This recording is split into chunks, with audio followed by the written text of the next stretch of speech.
Oil சர்வீஸ்க்காக வந்த வண்டி எப்போவுமே நாங்கள் வேலை ஸ்டார்ட் பண்ணுறதுக்கு முன்னாடி ஜென்ரலாக ஒரு டைம் செக் பண்ணிவிடுவோம். செக் பண்ணும்போது தான் பார்த்தா இங்கே பாருங்கள், பெல்ட் வந்து ஆல்டர்னேட்டோட பெல்ட் வந்து பாதி பெல்ட்டு கட்டாக இருக்குது. முழுசாக கட்டாகல, ஆனால் பாதி தான் கட்டாயிருக்கு. வண்டி ரன்னிங் கண்டிஷனில் தான் இருக்குது. ஸ்டார்ட் பண்ணுற பாருங்கள், எந்த ஒரு வார்னிங் மெசேஜ் எதுவுமே வரல. வண்டி ரன்னிங் வரைக்கும் நல்லா தான் இருக்குது. கஸ்டமரும் வண்டி ஓட்டிகிட்டு தான் வந்து கொடுத்துட்டு போனார். இங்கே பாருங்கள், வண்டி ரன்னிங்கில் இருக்குது, ஆனால் பெல்ட் வந்து பாதி பெல்ட் வந்து கட்டாக இருக்குது. பெல்ட் வந்துட்டு நம்ம ரன்னிங்கில் போகும்போது கல் ஜல்லி இந்த மாதிரி ஏதாவது பட்டிருந்தால் அந்த மாதிரி ஆகும். அண்டர் ஷீல்டு வந்து போட்டிருந்தோம் அப்படின்னா இது போல் கொஞ்சம் பிரச்சனையை வந்து அவாய்ட் பண்ண முடியும். இன்ஜின் ஷீல்டு அப்படின்னு சொல்லிட்டு சொல்லுவோம்.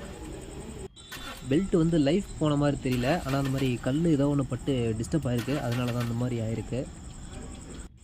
ஒவ்வொரு டைம் சர்வீஸ் விடும்போது இது போல் பெல்ட்டோட கண்டிஷனை கொஞ்சம் பார்த்து செக் பண்ணிக்கோங்க. அப்போ தான் கொஞ்சம் சேஃபாக இருக்கும். பெல்ட்டு 600 இல்லை 650 இந்த மாதிரி தான் வரும்.